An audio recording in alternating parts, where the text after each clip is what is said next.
Okay, I'm going to give you a sort of step-by-step guide to how I make a longbow out of a piece of hazel. As you can see, that piece of hazel is very twisted indeed. It's not straight. But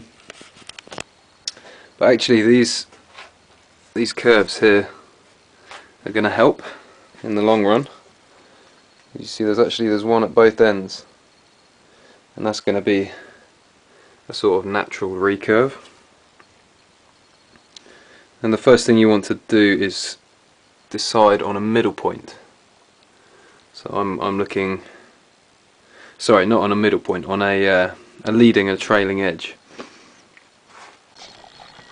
Of course, you're going to have to find yourself a good time to work, and I think there's no time like the middle of the night. So once you've worked out where you want the leading and trailing edge of your bow to be, you want to mark the trailing edge so that you can, you've got an idea where that actually is.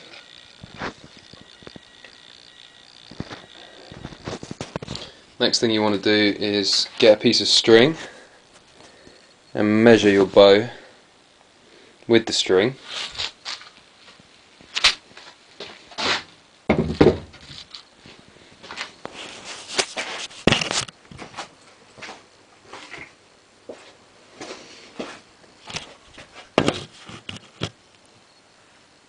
So I'm going to get a piece of string. I'm going to measure from one end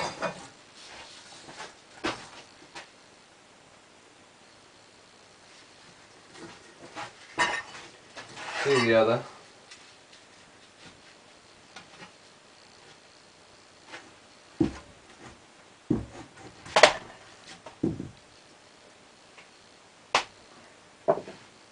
Once you have that measurement, you can then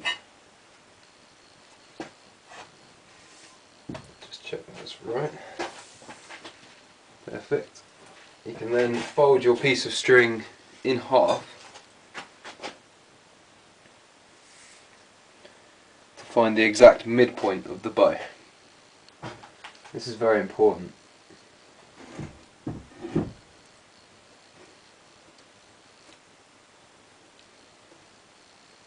I'm going to mark that with my Sharpie.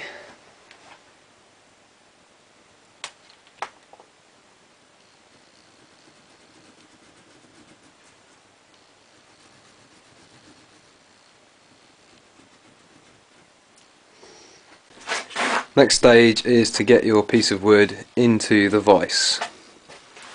I've wrapped some linen cloth around the centre point there, directly at the centre, so you know you've got that right in the middle,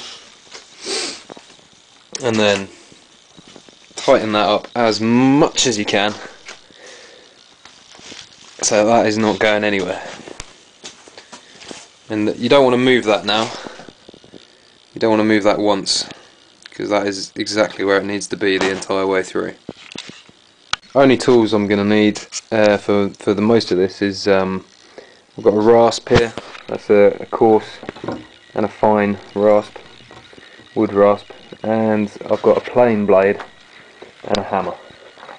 Ideally you'd want a mallet type hammer, preferably a copper or a soft head mallet, but I don't have one, so I'm using this hammer. Right, first of all I'm going to start marking the area where the handle is.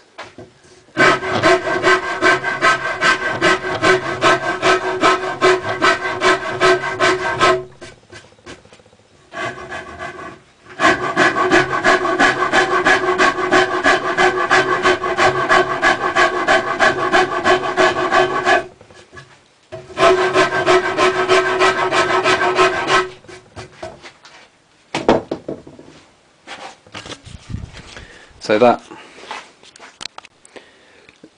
first marking there is going to be where my handle is, and where this bit here, right there, and right there is where the start of the flex of the bow is going to start, because I prefer to make mine out of two separate arms rather than a continuous bow.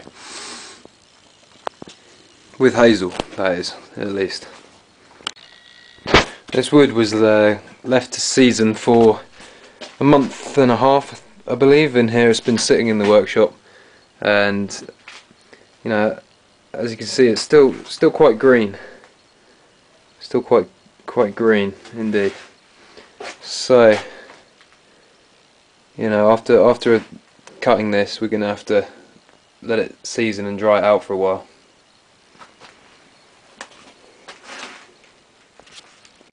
Okay, so I've started taking off a bit of wood there with the rasp. Not much, just a little bit, just to start marking out the trailing edge of the bow.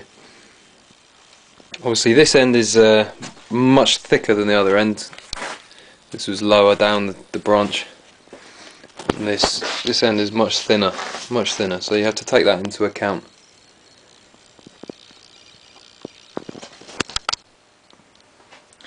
The next job is to take the blade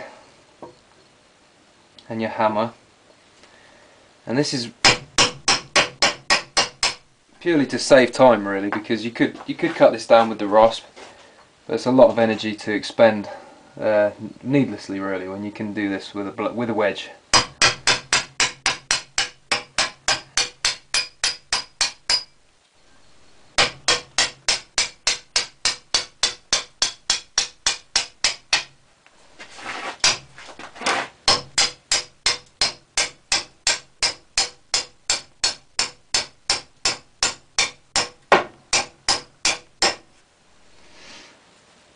You don't want to go too far. You don't want to try and take off the whole amount that you want in one go, or you're likely to take off too much, and obviously once you've taken too much off, you're in big trouble. You can't ever put it back. So I've just taken off a little bit there, that flap, and to save stressing the wood, once you've got roughly where you want to be, just start from the other side with a slight angle there. Once you get a purchase on your wood, it should just split off quite nicely.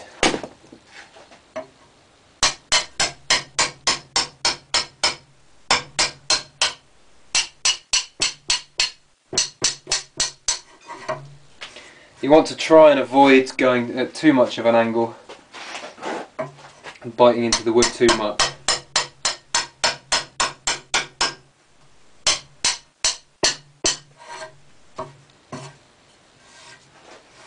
And this is really just to save time around the tips, because at the tips you're going to be looking to take that right the way down to about ½ an inch. So now we've taken off a good amount of the top of the bow. See, that tip's very thin there. It's a nice natural bend. You've got to be careful with these bends. You don't want to go too far. You want to keep that strong just there till you've actually managed to string it, see what it's like. Then you can take a bit more off if you need to, but you don't want to go too far. So you leave that thick for a minute. And this is the thin end of the bow. On this end, much thicker, a lot more wood to cut. You can see all the sawdust there, and you're still, you know, that end is still a lot thicker.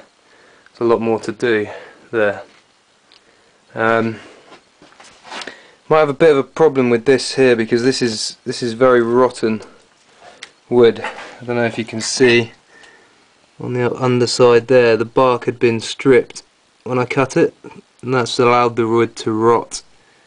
And not sure what we're going to do there, but might end up having to shorten the bow by a couple of inches on each tip due to this. That's over dried. It's not very good. Not flexible. It's cracking. But anyway, we've taken off a good bit of wood from the bow now. Starting to look like a bow. Next thing you want to start doing now with the rasp is working down the sides, especially at the tips. We need to take all this off along there, make that much thinner, give it a square side on both ends. That does a lot to equalise the thickness of these two ends of the wood. Okay, I'll give you another look in about 20 minutes when I've done that. Alright, now we've, on the thin side, I've gone down the edge there. See that? I'm trying to make that into a square.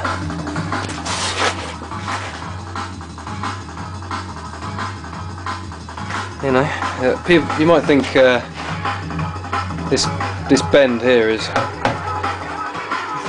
looks totally wrong, but you know, I actually like that kind of thing on a bow, the randomness of a natural piece of wood, and I think it adds character to the bow, and will add character, and that will also give a lot of strength to that arm. That will give some good flex.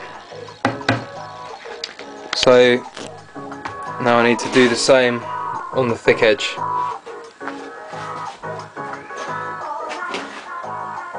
You can see there, that's starting to get to what we want the tip to look like. Okay, so we got a lot more to do on this thick end. I've just about got the tip down to the right size.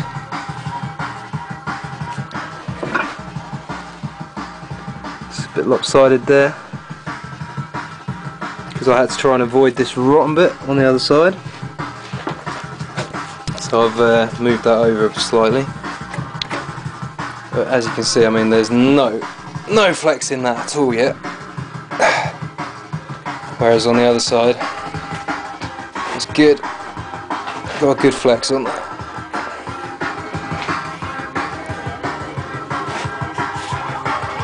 But still, it's a lot of hard work.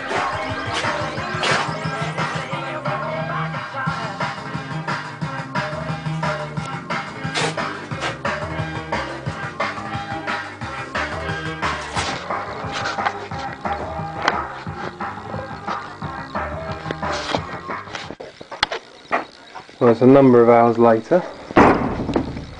The moon is gone. The morning is broken.